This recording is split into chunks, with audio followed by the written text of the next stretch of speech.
بسم اللہ الرحمن الرحیم۔ اگر کچن کیبنٹ میں لال بیگ ہو جائیں تو تھوڑا سا سرف ایکسل ایک شاپر میں ڈال کر اور اس کا منہ کھلا چھوڑ کر کیبنٹ میں رکھ دیں۔ 2 سے 3 دن بعد تمام لال بیگ اس شاپر میں مرے ہوئے ملیں گے۔ کپڑوں پر اگر بال پوائنٹ کا دھبا لگ جائے تو جہاں دھبا لگا ہو اسے کپڑے کے نیچے اخبار رکھ کر دھبے پر تھنر روئی میں بھگو کر رکھ دیں۔ دھبا پھیل کر اخبار میں جذب ہو جائے گا، پھر کپڑے کو اچھی طرح دھو لیں۔ مچھلی تلنے کے بعد تیل میں لہسن کا ایک جوا فرائی کر لیں۔ تیل سے مچھلی کی بدبو جو ہے وہ ختم ہو جائے گی اور پھر تیل بعد میں کسی اور کام کے لیے بھی استعمال کیا جا سکتا ہے۔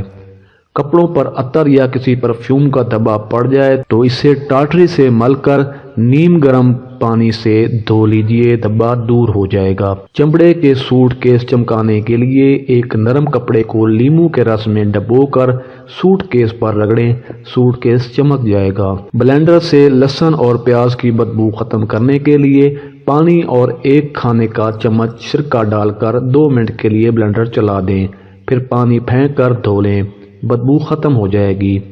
کھانا پکانے کے دوران اگر ایک موم بتی جلا کر چولہے کے قریب رکھ دی جائے تو کھانے کی خوشبو کچن تک محدود رہتی ہے۔ حلیم بنا کر بنا بگاڑ لگائے پیکٹس بنا کر فریز کر لیں تو تقریباً 2 ماہ تک خراب نہیں ہوتی۔ پیکٹ نکال کر ڈی فریز کریں اور بگاڑ لگا لیں۔ سموسے رول وغیرہ بنا کر ہاف فرائی کر لیں اور پھر فریز کریں۔ ضرورت کے وقت نکال کر فرائی کر لیں تو کرسپی اور یمی بنتے ہیں۔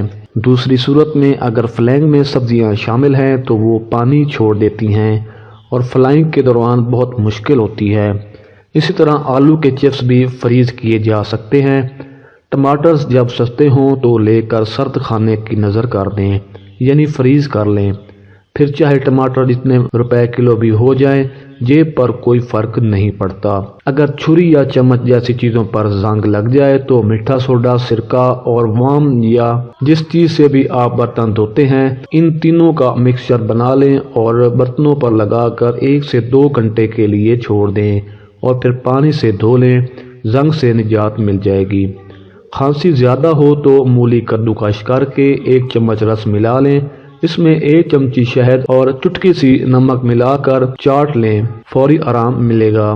لباس میں بٹن ٹانگنے کے بعد دھاگوں پر 1 بوند بے رنگ نیل پالش ٹپکا دیں، بٹن آسانی سے ٹوٹیں گے نہیں۔ بچوں کے کپڑوں میں اس عمل کی زیادہ ضرورت ہوتی ہے۔